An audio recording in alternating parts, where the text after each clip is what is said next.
Yo!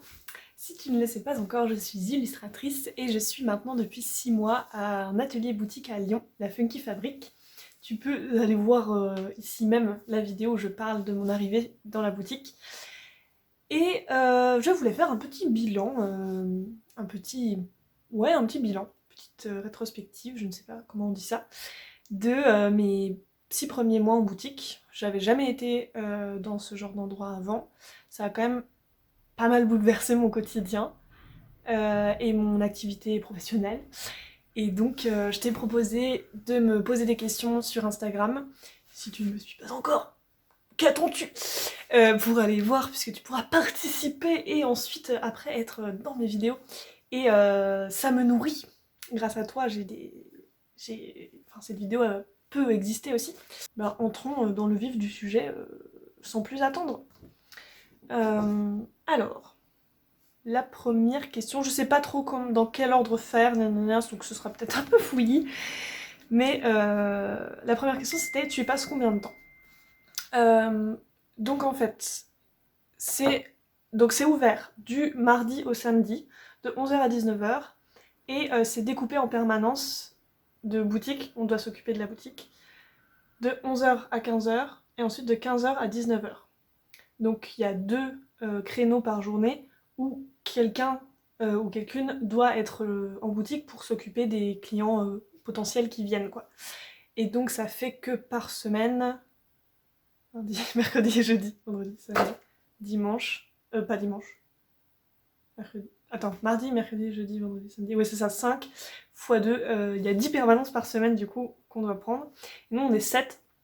Donc, il y a 7 permanences de prise automatiquement. Moi, mon créneau, c'est les mercredis matin, donc de 11h à 15h. Ça, c'est toutes les semaines, je suis de 11h à 15h. Et ensuite, le vendredi après-midi et le samedi, c'est un peu les créneaux que personne ne veut, parce que la vie, on veut faire des autres trucs. Et le week-end, c'est sacré. Et du coup, ça, on se le répartit comme nos emplois du temps le permettent, et on s'arrange pour que ça convienne à tous. Et voilà. Et des fois, bah, on s'échange des créneaux parce que, pareil, on a envie de faire des week-ends ou je sais pas quoi. Donc ça, c'est pour les créneaux obligatoires en boutique. Et bien évidemment, comme il y a nos ateliers sur place, on peut aussi passer du temps comme dans un bureau classique, sauf que on y vient quand on veut. Et donc, pour être en atelier, mais pas à la boutique, quoi. Même si les lieux sont au même endroit. Du coup, il y a la boutique au rez-de-chaussée, 2 ateliers au rez-de-chaussée aussi, et 5 ateliers à l'étage. Où là, on voit pas du tout ce qui se passe en boutique parce qu'on est dans nos ateliers, on discute, enfin voilà. Donc, donc j'y passe 4 heures obligatoires par semaine, des fois 8. Il m'arrive de faire 3 permanences par semaine, mais c'est quand même plutôt rare. Et, euh, et sinon, des fois, j'y vais. C'est assez aléatoire, quoi, de semaine en semaine. Euh, Voilà, ça répond pas trop à cette question, mais jusqu'alors, j'y vais pas trop souvent. Parce que je me suis rendu compte que j'aimais quand même beaucoup travailler de chez moi, ce que je pensais être faux. Enfin, parce que je pensais que j'aurais plus besoin en fait de travailler entourée de gens. Et je me rends compte que des fois, non. Euh, mais à chaque fois que j'y vais, mais c'est parce que je suis quand même un peu casanière dans l'âme. Pas vraiment, mais je sais pas, c'est bizarre. Euh, quand, quand, quand j'y vais, c'est toujours un kiff parce que du coup on discute, on s'apprend les unes les autres, on parle de nos vies, enfin c'est trop cool quoi, parce que humainement c'est incroyable. Du coup à chaque fois j'en ressors en mode ah j'ai bien fait d'y aller aujourd'hui. Mais j'y vais peut-être pas assez. Ouais. Oula. Bon, prochaine question parce que là je commence déjà à parler trop. Tu y as quelle obligation? Donc cette obligation de m'occuper de la boutique à des moments précis. Ça, c'est une obligation. Ensuite, on a des tâches réparties pour faire fonctionner la boutique et l'association. C'est une association, en fait, la Funky Fabrique. Et donc, on s'est réparti les tâches. Donc, il y a la compta, il y a les réseaux sociaux, c'est-à-dire mettre des contenus sur les réseaux sociaux ou parler avec les gens, répondre aux messages, tout ça. Trouver des créateurs, créatrices temporaire, puisque tous les mois ou tous les 2 mois, on prend des autres gens que nous en boutique. Et donc il faut les trouver ces gens-là. Donc des fois on fait des appels à créateurs, et là on a beaucoup de gens qui nous envoient des choses, mais des fois on prend des gens extérieurs à cet appel à créateurs, et on choisit des gens dans la région, toujours des choses locales. Et voilà.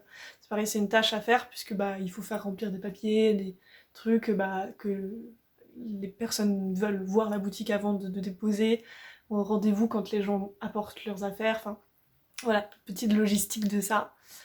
Et d'autres tâches que là j'ai pas forcément en tête, mais du coup ma tâche à moi, c'est de m'occuper des réseaux sociaux, de publier le contenu qu'il y a sur Instagram et Facebook. Et des fois, du coup, si vous voyez l'Instagram de la Funky Fabric, c'est moi qui m'en occupe, qui publie des trucs. Et c'est trop cool parce que j'adore faire ça. J'adore faire ça déjà pour mon réseau personnel, mais du coup pour le faire en plus pour la Funky Fabric, c'est trop bien. Voilà, et du coup, ouais, des fois on fait des événements. Donc on a fait tous les ans, il y a le Funky Market. Là, c'était tout début que j'arrive, donc l'affiche avait déjà été faite par ma prédécesseuse qui faisait de l'illustration aussi. Mais par contre, on a fait un marché à Noël, et c'est moi qui ai fait l'affiche. Du coup, il y avait mon affiche dans Lyon et tout. Ah, trop stylé. J'étais refaite. Donc, c'est une obligation en soi. Bon, c'est pas... Je vois pas ça comme une obligation, mais voilà. Et du coup, il me semble qu'il y avait une question... Voilà, est-ce que vous avez des moments réguliers tout ensemble pour discuter, créer du lien, s'entraider? Donc, un rendez-vous régulier qui est aussi une obligation, c'est... par semaine, on a une réunion hebdomadaire pour parler de trucs, de décisions qu'on a à prendre, donc qu'on veut prendre nous 7 ensemble. Et là, on parle de la Funky Fabric à proprement parler. Mais bon, bien souvent, hors ce moment-là obligatoire, on s'entraide à fond parce qu'on parle de notre business, comment on fait avancer nos projets, et en fait, on s'aide en parlant de ça en permanence, en fait, puisque voilà. Et quel prix je devrais mettre sur tes produits, quel ci, quel ça. Et du coup, c'est un peu tout le temps, quoi, qu'on s'entraide. Donc ça, c'est trop cool. Et du coup, ouais, une autre question, est-ce que le fait de travailler à la Funky Fabric t'a aidé dans ta productivité? J'ai envie de dire oui, j'ai envie de dire non. J'ai l'impression que j'ai tout le temps... Enfin, productivité, ça dépend comment tu le vois, parce que je pense ne pas être quelqu'un qui manque d'idées. Bien au contraire, j'en ai un peu trop. Et oui, c'est ça, en fait, productivité, c'est le fait de mettre en œuvre ses idées, j'imagine. Je sais pas. Je pense que j'en mets un peu plus en œuvre. Ce qui est sûr, c'est que quand je suis arrivée à la Funky Fabric, je faisais déjà des objets, des illustrations et tout, mais ça restait quand même assez cantonné à l'internet, c'est-à-dire à Instagram propre, donc pas des trucs qui étaient forcément physiques. Et ça m'a poussée à en faire plus, puisque là, comme j'ai l'espace boutique, je peux me permettre de faire des objets physiques, et c'est ça qui fait quand même vachement d'avoir des prints, des trucs. Je fais aussi de l'illustration sur vaisselle, et ça j'en ai fait aussi encore plus que d'habitude, puisque c'était possible de les vendre, et enfin que ça serve vraiment à quelque chose, plutôt que d'avant j'avais fait 2 marchés. Voilà, c'est tout. Et si j'ai quand même mon site internet en permanence où vous pouvez acheter mes produits, même si je suis pas en boutique et que vous n'êtes pas forcément sur Lyon.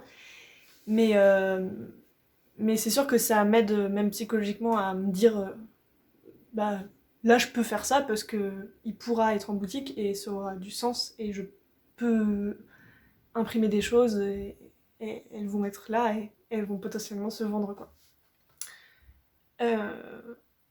Voilà. Je sais pas si ça répond assez à ça. Et sinon, si, enfin, ça m'aide dans ma productivité, parce que, comme je suis entourée de créateurs qui produisent des choses, avant c'était pas du tout le cas, ça m'a trop... et du coup, comme on a fait des marchés de créateurs aussi, où il y avait plein de gens qui parlent de ça, et donc c'est leur métier, et moi c'était mon métier avant, mais en même temps je me légitime beaucoup moins qu'aujourd'hui. Ça fait trop du bien, donc oui, je pense que ça m'aide dans la productivité au final. Et ça m'aide surtout à légitimer mon travail, ouais. Et ça, Dieu seul sait que ce n'est pas facile. Il y a deux questions. Enfin, est-ce que ça marche bien financièrement? Est-ce que tu as bien vendu là-bas? Ah non, je vais répondre à une autre question avant parce que tu payes ta place ou c'est un système de commission sur vente? Donc non, je paye un loyer. Comme c'est un peu mon deuxième chez moi. Je sais pas si je devrais dire les chiffres. Je dis les chiffres. On s'en bat les couilles. Je paye 160 € de loyer par mois. Et voilà. Et ensuite, j'ai pas de commission sur les ventes du tout. J'ai juste, y a juste une petite commission de quand c'est par carte. Mais bon, ça c'est parce qu'on a un lecteur de cartes et du coup, il prend, un sum up. Et le sum up prend une commission de, je sais plus combien. Mais du coup, si j'ai fait toutes mes ventes en carte, il y aura cette commission sur chaque vente. Si c'est en espèces, il n'y aura pas de commission. À chaque fois, on note en fait quel produit est vendu, de quel créateur et par quel moyen de paiement. Et ensuite, celle qui s'occupe de la compta, elle fait en conséquence et du coup, il y a des sous en moins si c'est tout par carte, quoi. Pouh, c'est clair ou pas? Voilà, mais sinon j'ai pas de commission. Donc est-ce que ça marche bien financièrement? Est-ce que j'ai bien vendu là-bas? Ça dépend des mois. Là ça fait du coup 6 mois, oui j'ai eu août, de août à février, elle n'est pas encore finie là.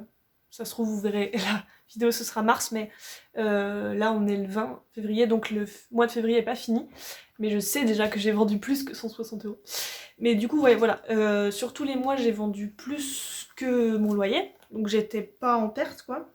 Enfin, peut-être que si, parce que j'achète des titres.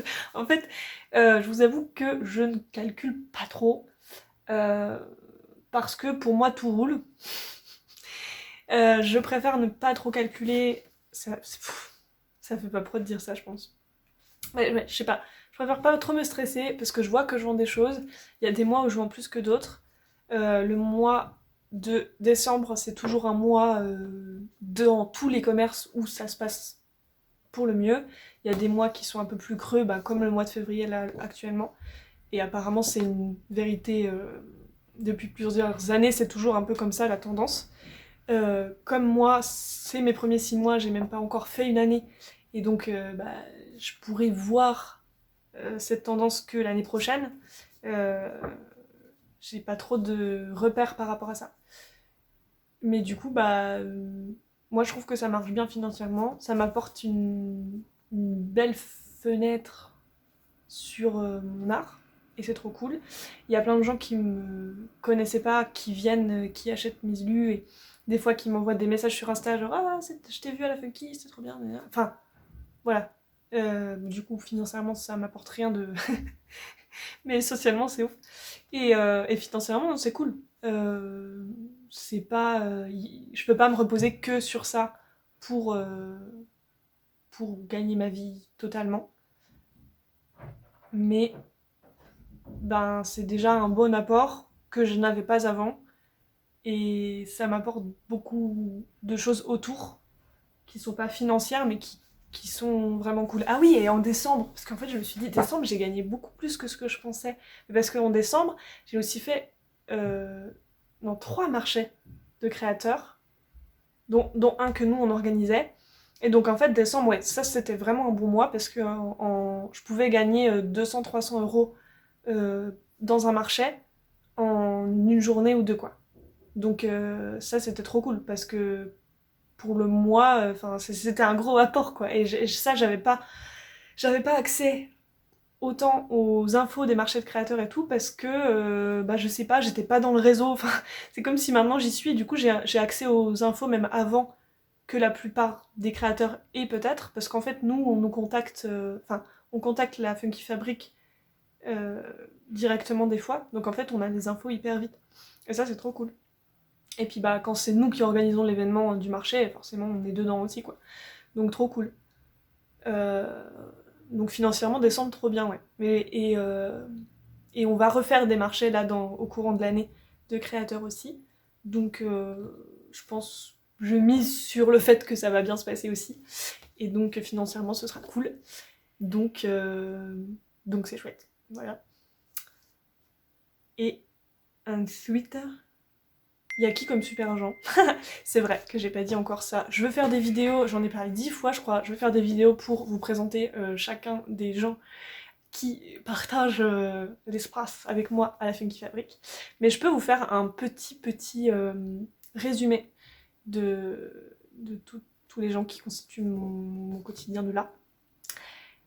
Du coup, mes deux voisines d'atelier, il y a Guylaine Fagald qui fait les minuscules ateliers, donc elle a une maison d'édition où elle publie des livres pour enfants, et elle fait aussi des tampons gravés à la main, et ça c'est son autre réseau, c'est Grave Moi un tampon. Elle fait aussi pas mal d'animations, elle fait beaucoup d'animations d'ateliers et tout à la Funky Fabric, et aussi elle fait des animations des fois en médiathèque ou bibliothèque. Voilà, c'est très tourné vers la nature, l'enfance. Voilà, je vous en dis pas plus parce que vous aurez son interview bientôt.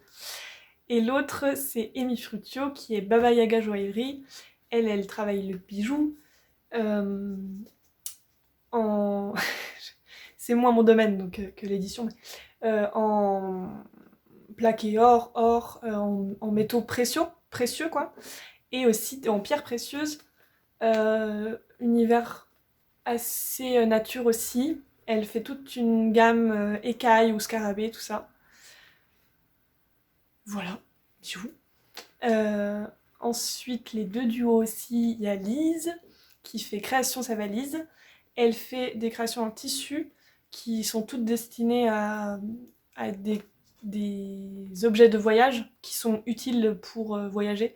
Des porte-savons, des trousses, des bananes, que sais-je encore, des culottes, non pas des culottes menstruelles, des serviettes hygiéniques lavables.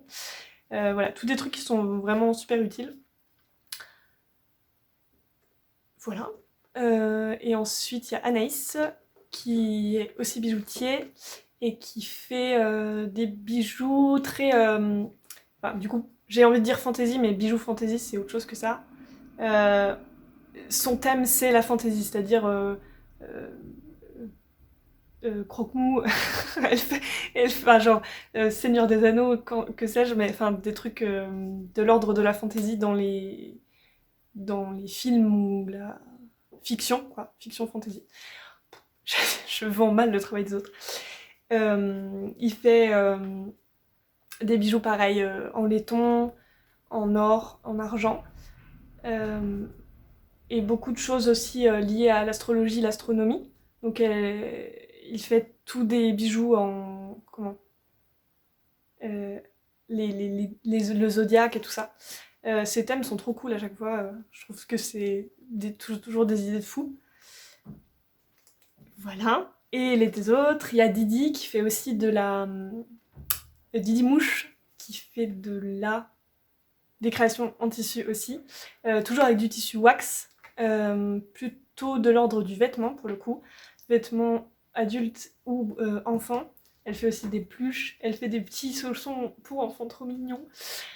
Et voilà, toujours avec des motifs de folie, quoi.